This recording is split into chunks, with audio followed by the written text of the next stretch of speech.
one of the truly electrifying offenses in college football. You're taking a look at the dual-headed quarterback situation that seems to complement each other very, very well. And we'll talk to both Terrance Owens and Austin Dantin coming up in a moment.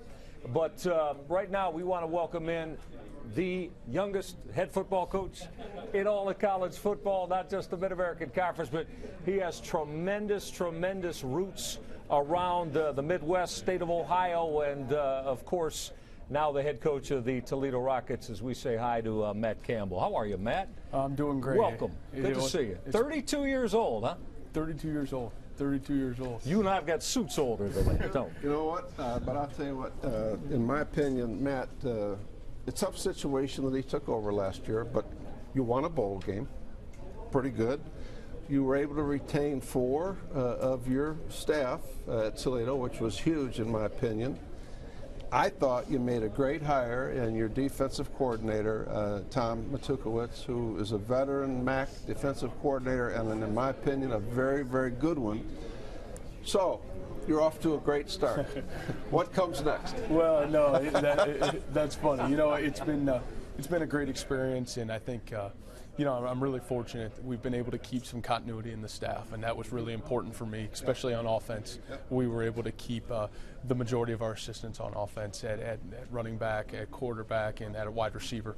And then our defensive line coach, Eli Rashid, who does a great job, and we're able to keep him a part of things. And that was really important for me. And then off the field, our strength coach, our academic advisors, our trainer, all those people that have been really key pieces of the puzzle of what we've really worked hard over the last 3 to 4 years to develop in our program and get our program where it is right now. And so that was great. And then to bring in some new faces, guys that are winners and have been a part of some tremendous coaching staffs, have worked their way up and have really done a great job, not only in our conference, but even in maybe some smaller conferences, and have really won football games. That was really important. So it's been a great ride, and we've really meshed well together and started to unify our philosophy of who we are at the University of Toledo and what do we want to become. And so I'm really proud of what we've done, and I'm really proud of these guys and our players and the buy-in value that they've put into the program as we continue to take the next step. You know, Matt Campbell, I got to tell you a little bit. This guy played at you can make a case, the finest Division III program in the nation for head coach Larry Karras at Mount Union. So, I mean, I know Coach Karras very, very well, being a Cleveland guy, and just, you know, you can't get any better than that as you play for him and then start your career as a coach.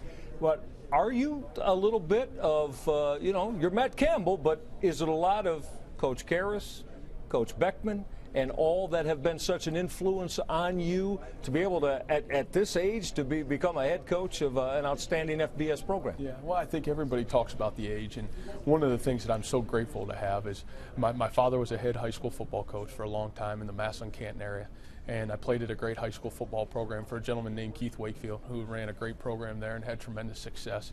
And then to go on my college career and be a part of Larry Karras as a player, and to see the values that he instilled in us and how he kept it going with great consistency, and then to go back there and be a part of that coaching staff and have the opportunity to see now what those values and how he interjected them and how he led not only his players but his coaches to be consistent, to be great. That was a great opportunity for me. And then, you know, for me, the opportunity to go to that team down south and be a graduate assistant there under a guy named Greg Brandon, and we were in the top 25 for those 2 years, and it was a great experience. And then to come back and be an offensive, you know, be the offensive line coach there and go to a bowl game and play and be a part of that tradition, it was tremendous. And then, you know, finally the last 3 years being a part of with Coach Beckman and what we've built at the University of Toledo, being a part of that great tradition that precedes us, but have an opportunity to get our program back where we feel it should be on a year-to-year basis. It's been a great opportunity to study those guys, hone what they do really well, what I believe in philosophically, and then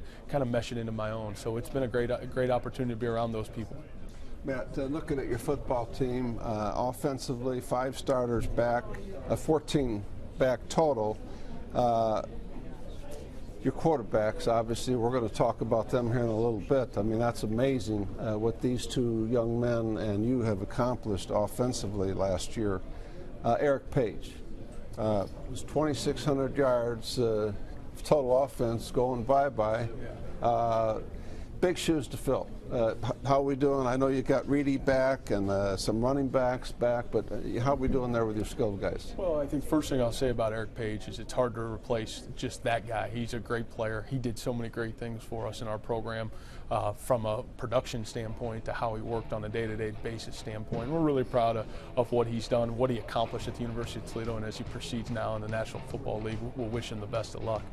But as we move forward, I think the one thing that we've tried to do every year offensively is center ourselves around this philosophy of players, formations, plays. Who are our players? Let's evaluate that. Let's do a great job of finding out who those guys are, and two of them are sitting right next to me. And then dictate what formations do we get in, and then at the end of the day, what plays do we run? How do we get the ball in those guys' hands and allow them to execute their ability and skill to the best of their ability? And I think we've really recruited well here. I think we've got great young men that are waiting on their opportunity to show what they can do. And I think these two have done a great job of kind of ushering those young guys in, and maybe it's their first opportunity to show what they can do, but I think having some great veteranness on our offense, guys that have been through it and have succeeded at a high level, help those guys out. They've done a great job. You've heard us reference Coach Campbell, both of us, these guys. Well, let's meet these guys, these two very productive quarterbacks at the University of Toledo. It's intriguing the way it all unfolds. Austin Dantin and Terrance Owens. One's a right-hander, one's a left-hander. That's how you know them apart, all right? But their skill sets are absolutely complement each other well. Austin, let's start with you. I mean, you know, it is unique, though, right? Because there's an old football adage, and Matt, you know, if you got two quarterbacks, you don't have any, right? You've heard that a lot. How do you guys make this work in terms of your preparation? And is it important in knowing maybe when you're going into the football game? And how has it worked for the last couple of years, and how do you expect it to be even better as you enter this year under Coach Campbell? I think the reason that it works so well is because we're both unselfish. We want what's best for the team at the end of the day. And as long as we're winning, you know, there's absolutely no issues. And, you know, we've been successful in the past with the two-quarterback system, and we'll continue to be successful with it. We both believe in each other, and we both believe at the end of the day that this is what's best for the team. And we're going to go out there each and every day, every practice and every game, and give it our all and do the best we possibly can. You know, Austin and Terrance, I've got to tell you, it's amazing how you two have done with that situation. I think it sets the tone, Coach, for your whole football team of being unselfish. The team comes number one. To me, the most incredible stat that you two should be the most proud of is obviously the wins and losses, but beyond that, you two combined led the Mid-American Conference in passing efficiency, which is the most important stat of all in terms of throwing the football. I congratulate both of you on that. We've done your games. We've seen you both play extremely well. Terrance, I'm going to ask you one question now. There's a rumor going out that you signed something with the Padres last week in terms of, I think they're a baseball team, right? And you formerly a pitcher. Talk about that.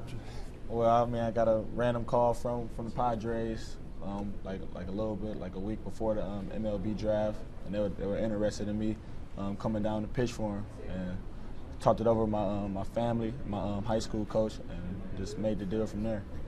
Did you pitch in high school, Terrance? Yeah, my freshman year. Freshman year? A long time ago. Wow. A long time ago at Glenville High School. Exactly. Must have been pretty good, huh? Yeah, no question about that. I can see this 93-mile-an-hour two-seam fastball from the left-hander.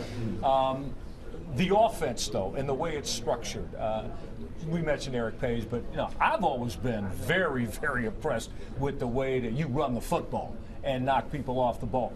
To have a running game like that, now, you know, losing Marukian and Vandermeulen, you know, you've got some things to take care of, but you're still going to run the football at Toledo, correct? And that's a big part of what you do, right? Terrance? Yeah, we're gonna run the football. I mean, we have big shoes to fill, but we have guys to step up, like David Fluellen and me and Austin, being athletic guys to be able to take off whenever we have the chance to. We should just do pretty good this year. Yeah, offensive line too, Austin. I mean, how much it's been a huge part of the success of the program. Is that going to maintain? Can that maintain its high level of proficiency with the losses you did incur? Oh, absolutely. I mean, like you said, we did lose, 2 cornerstones to our offensive line, losing John Marukian and losing Mike Vandermeulen. But, we got a lot of talent at the offensive line. Up front was Zach Karen, who's been on some watch lists, who I've honestly roomed with for the last 3 years. And, he's a hard-working guy. And, I have complete faith in him. And I know behind him the offensive line is going to be a bunch of hard-nosed guys, and they're going to work hard. We've had a lot of guys step up, with the losses of, a few key starters up front, and they're going to do a great job, and I have the utmost confidence in them.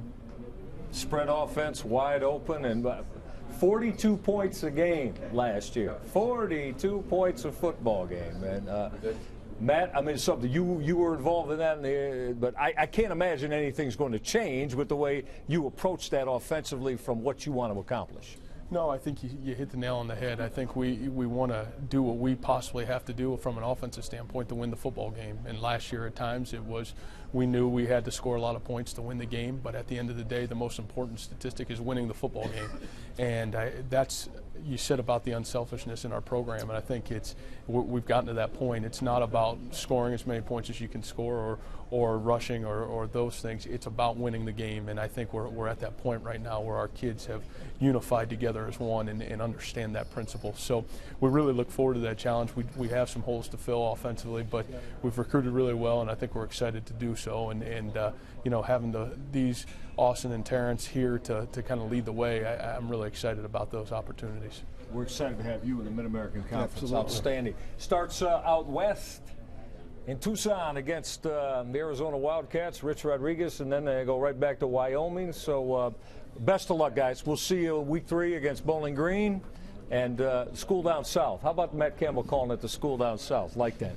Good stuff. Have a great fall camp, and we'll see you when the season begins, guys. Thank you, guys. All right. Matt Campbell, quarterbacks, head coach Matt Campbell, quarterbacks Austin Dantin, and Terrance Owens of the Toledo Rock. 42 points a game, over 60 twice last year. And I thought, and Matt Campbell, his first game as the head coach after Tim Beckman left, a good Air Force defense. Good Air Force defense. Put 42 up on them Yep. to win in December in the Military Bowl.